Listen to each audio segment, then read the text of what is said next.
Olá!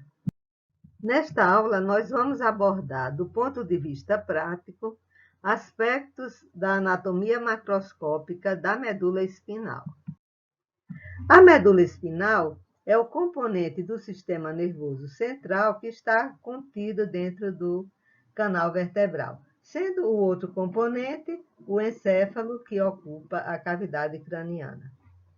A outra divisão do sistema nervoso, de acordo com o critério anatômico, é o sistema nervoso periférico, que é constituído essencialmente pelos nervos, que são essas estruturas filamentosas que conectam o sistema nervoso central ao restante do corpo. Aqui nós vemos a medula espinal fora do seu habitat, ou seja, fora do canal vertebral, mas ainda com os envoltórios meníngeos. Nós vemos a meninge mais externa, que é a dura mater, que forma o saco dural, seccionada em toda a sua extensão longitudinalmente no sentido crânio-caudal, permitindo-se visualizar a medula espinal. A medula espinal tem um formato cilíndrico, é ligeiramente achatada no sentido antero-posterior. E o seu calibre não é uniforme ao longo de toda a sua extensão, podendo ser dividida em regiões. Começa com um pequeno trecho formado pelos 4 primeiros segmentos cervicais, que é a região cervical. Em seguida, a medula espinal se dilata, tá? E nessa parte ela é formada pelos segmentos cervicais a partir do 5º até o 1º torácico e forma, assim, a intumescência cervical. Segue-se um longo trecho estreito, né, de calibre bem menor, formado pelos demais segmentos torácicos, e é a região torácica. Em seguida, a medula espinal se dilata novamente, sendo formada pelos segmentos lombares e sacrais, formando a intumescência lombar. Em seguida, ela se afila progressivamente, terminando como cone medular. O restante do saco dural do canal vertebral é ocupado pelas raízes dorsais e ventrais dos últimos nervos espinais, que formam a cauda equina. Utilizando esse modelo, vamos ver a medula espinal dentro do canal vertebral em secção transversal. Aqui podemos vê-la dentro do canal vertebral, com seus envoltórios meníngeos e o conteúdo dos espaços por elas delimitados.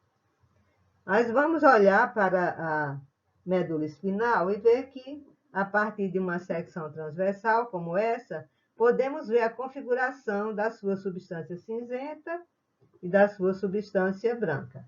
Então, vemos que a substância cinzenta da medula espinal é disposta centralmente, né, no seu interior, de forma contínua e com um formato que lembra a letra H.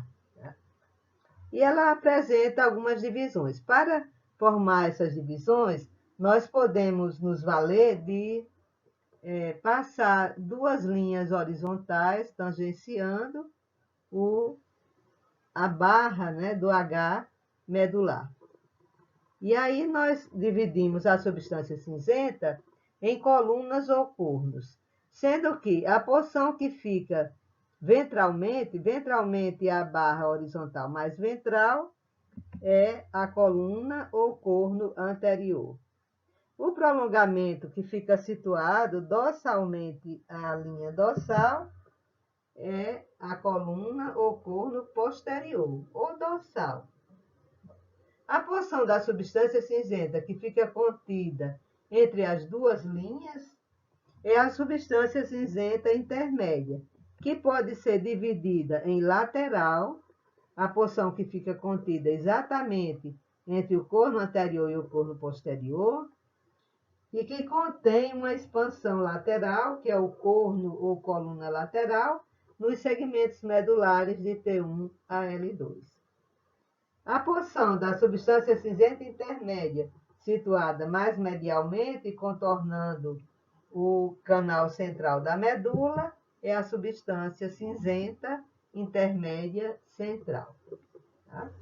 Vamos mostrar deste outro lado as divisões da substância branca, que é dividida em funículos ou cordões, e a delimitação desses funículos ou cordões é feita a partir dos sulcos e fissuras que percorrem longitudinalmente a medula espinal. Assim, entre a fissura mediana anterior e o sulco lateral anterior, temos o funículo anterior. Entre o sulco lateral anterior e o sulco lateral posterior, temos o funículo lateral. Entre o sulco lateral posterior e o sulco intermédio posterior, temos o fascículo cuneiforme. Entre o sulco intermédio posterior e o sulco mediano posterior, temos o fascículo grácil.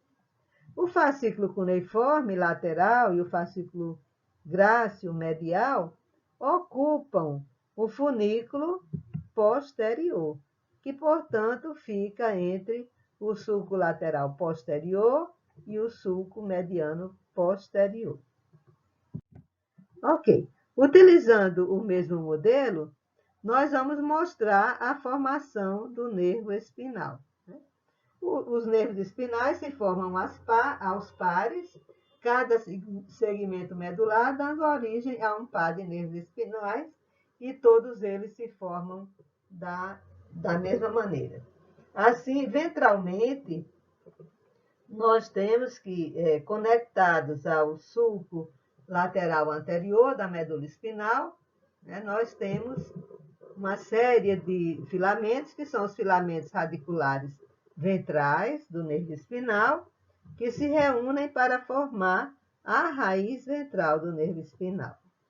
Dorsalmente, temos também filamentos radiculares, dorsais agora, conectados aqui à medula espinal pelo sulco lateral posterior. Esses filamentos radiculares dorsais se agrupam para formar a raiz dorsal do nervo espinal. A raiz dorsal contém uma dilatação, que é o gânglio espinal, que contém os corpos dos neurônios sensitivos. Distalmente ao gânglio, a raiz ventral se une com a raiz dorsal para formar o nervo espinal, que nesse trajeto inicial se chama tronco do nervo espinal. É isso, obrigada.